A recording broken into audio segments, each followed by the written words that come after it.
Naqueles dias apareceu João Batista pregando no deserto da Judéia, dizendo: convertei-vos, porque o reino dos céus está próximo. João foi anunciado pelo profeta Isaías, que disse: esta é a voz daquele que grita no deserto: preparai o caminho do Senhor, endireitai suas veredas. João usava uma roupa feita de pelos de camelo e um cinturão de couro em torno dos rins. Comia gafanhotos e mel do campo. Os moradores de Jerusalém, de toda a Judéia e de todos os lugares em volta do rio Jordão, vinham ao encontro de João. Confessavam os seus pecados e João os batizava no rio Jordão. Quando ouviu muitos fariseus e saduceus vindo para o batismo, João disse-lhes: raça de cobras venenosas, quem vos ensinou a fugir da ira que vai chegar? Produzi frutos que provem a vossa conversão.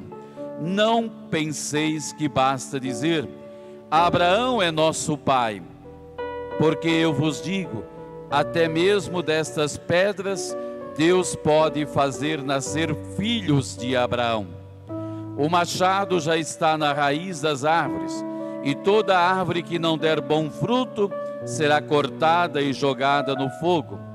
Eu vos batizo com água para a conversão, mas aquele que vem depois de mim é mais forte do que eu. Eu nem sou digno de carregar as suas sandálias. Ele vos batizará com o Espírito Santo e com o fogo. Ele está com a pá na mão, ele vai limpar sua eira e recolher seu trigo no celeiro, mas a palha ele a queimará no fogo que não se apaga. Palavra da salvação. Glória a vós, Senhor. Queridos irmãos e irmãs, reunidos aqui nessa igreja matriz de Santa Rita de Cássia, você que me acompanha pela rede Santa Rita e Rádio Ativa Comunicação, minha saudação, graça e paz. Se nós pudéssemos resumir toda esta liturgia de hoje numa frase de tudo aquilo que nós ouvimos, poderíamos dizer o seguinte: pela conversão é que vamos preparar a vinda do Senhor em nossa vida. Portanto, é pela busca de vida nova, pelo desejo de conversão, é que vamos nos preparando para a chegada do Senhor. Meus irmãos, minhas irmãs, Jesus é sempre aquele que deseja e vem ao encontro das pessoas. Para quê? Principalmente para mostrar o caminho do bem e para salvá-las. Cada uma destas pessoas que ele encontra tem esse desejo, Deus, por meio do seu Filho, levar cada um de nós à plenitude da graça, ou seja, o céu. E é pela conversão, e é pela penitência que nós vamos preparando a vinda do Senhor que está para chegar, fazendo o bem, acolhendo uns aos outros, vivendo o amor, praticando a fraternidade. São frutos que demonstram a conversão de cada um de nós. Que nesta missa, que nesta Eucaristia, no qual somos convidados a participar, esta missa e essa Eucaristia nos ajude a produzir os frutos de conversão, de solidariedade, de paz, de justiça, e que voltemos o nosso coração para o que é mais profundo e nos traz a verdadeira liberdade e a verdadeira paz, que é Jesus. E a palavra de Deus, neste segundo domingo do Advento, ela na primeira leitura ali vai anunciar esta primeira leitura do profeta Isaías. Ele vai dizer que, anunciando que haverá um tempo de paz, um tempo de harmonia sem fim. E ele diz, essa paz, ela fortalece o nosso desejo de conversão e vai firmar a nossa esperança de que, com a vinda de Jesus, o reino da fraternidade, o reino da justiça, estará bem próximo de nós. E nesta primeira leitura, o profeta anuncia que a esperança messiânica de alguém que vem para construir o bem em favor do seu povo. Deus, aqui o profeta Isaías, ele é uma das maiores profecias do Antigo Testamento, referente ao Messias, com que o povo então, ele vai pedir que reaviva a esperança, o povo de Deus possa buscar essa esperança diante ali das ameaças do imperialismo dos assírios. Então, esse é o tempo da mudança, da esperança, e o profeta vai dizer assim, sobre este povo repousará os dons do Espírito do Senhor, para que possa animar, para que possa fortalecer a esperança de todos. É o Espírito Santo derramando os seus dons para que possam o povo estar sempre unidos às coisas do alto, às coisas de Deus. E com isso, unido e também sobre a experiência do Espírito Santo, a sabedoria, a graça, a luz do Espírito Santo, possa trazer justiça aos pequenos e uma ordem justa para toda a humanidade. A vontade de Deus é que a sua vontade se realize no meio de todos. Portanto, trata-se aí da concretização, o desejo de Deus da paz universal, como Deus planejou desde o início da criação. O desejo de Deus é que tenhamos sempre a paz em todos os lugares. Já na segunda leitura, Paulo exorta aos cristãos de Roma a viverem no amor. E ele vai dizer, é preciso que vocês deem testemunho do amor, dê testemunho da partilha, dê testemunho de harmonia, a fim de que louvem a Deus com um só coração e também com uma só alma.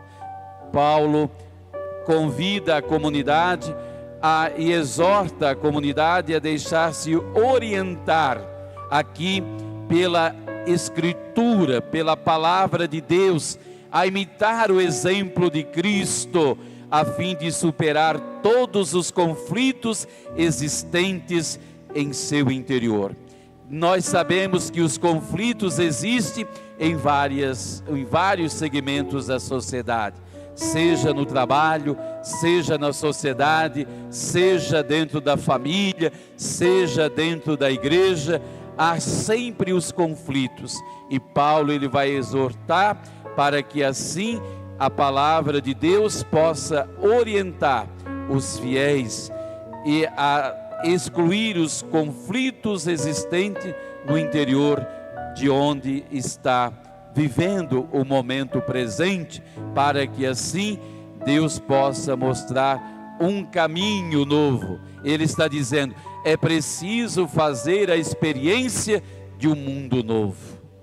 Claro que é desejo de Deus, Deus faz a proposta, façamos então que isso aconteça, uma nova convivência, novas oportunidades para o nosso crescimento espiritual. Nessa caminhada, Jesus Cristo é aquele que se apresenta como modelo para cada um de nós, o modelo perfeito para que assim possamos viver a dinâmica de Jesus Cristo. os conflitos acontecem. E tem, eu acho interessante, né? Até dentro da igreja, como existem tantos conflitos às vezes, não é? Padre Léo dizia uma vez que existem 3 tipos de cristãos dentro da igreja, dentro de casa, não é? Dentro da comunidade. Ele vai dizer que existe o tipo de cristão papagaio, é aquele cristão que fala o tempo todo que eu vou fazer isso, que eu tenho capacidade, que eu sou o melhor, vai falando, e na hora de prestar conta de fazer, ele continua falando e ainda vai dizer: não tive tempo, na hora certa eu vou fazer. Mas é aquele que nunca faz.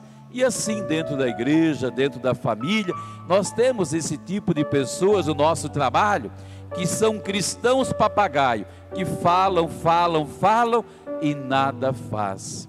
E vai dizer ainda o outro tipo de cristão, o cristão urubu.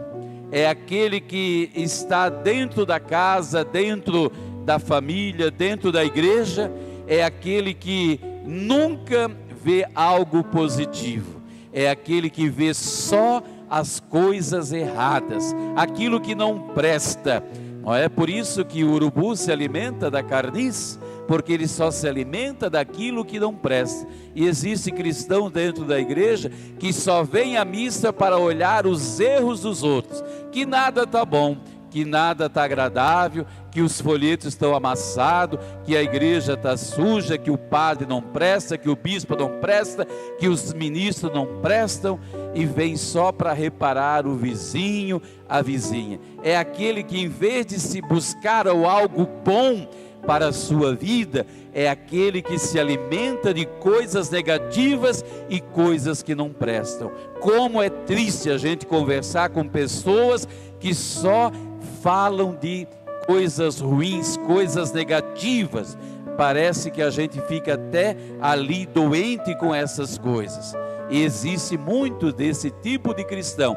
E na hora que você dá um serviço para ela, você quer fazer isso, você está vendo o erro do outro, você quer fazer, eu não sei, eu não nasci para isso, eu não tenho capacidade, o outro que tem. E por que você então fica falando? Se você fala é porque você poderia fazer melhor. Se você não pode, então não fale. E ele vai dizer ainda que existe o cristão águia. O cristão águia é aquele que sempre pensa positivo. Alguém daqui já viu um ninho de águia? Não, né? A águia, ela faz os seus ninhos em altas montanhas de pedras, lá onde ninguém vai perturbar, onde ninguém vai prejudicar. E o cristão águia é aquele que busca o alto, que é Jesus Cristo.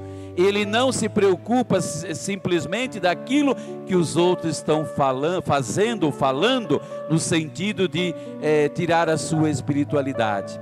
Ele vai, a águia voa alto, e lá no alto faz o seu ninho e nada perturba. E às vezes, quando a águia está viajando um pouco alto e vem outros pássaros para tentar agredi-la, ela vai subindo cada vez mais.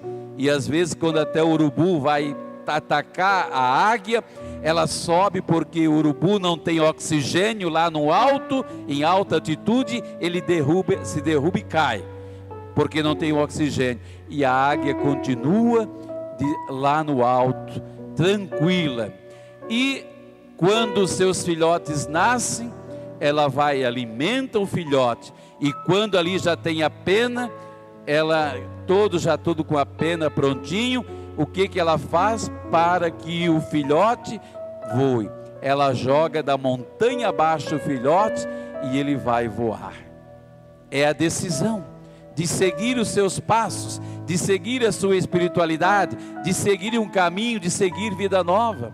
E é interessante que a águia, quando está com as unhas grandes demais, ela vai passando no paredão lá de pedra, até afinar toda a sua unha e ficar do tamanho certo para pegar a sua presa, para não machucar. Quando o bico está velho demais, está entortando, no qual não dá de pegar a presa, ela bate na pedra até cair, e ali fica esperando o tempo para nascer o novo bico e voltar a caminhar. Ela arranca todas as suas penas para dar uma penugem nova. E assim deve ser nós cristãos. Devemos jogar fora aquilo que não presta, os pecados, as coisas ruins dentro do nosso coração, para que a gente possa buscar uma vida nova, um mundo novo, algo novo, conversão.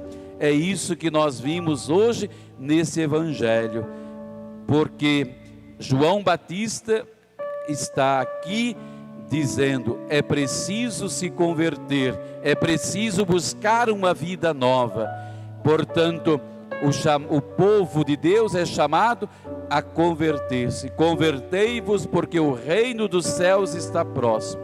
Mas para que esse reino se torne verdade nesse mundo, nós temos que mudar as nossas atitudes e, acima de tudo, nossos gestos, e acima de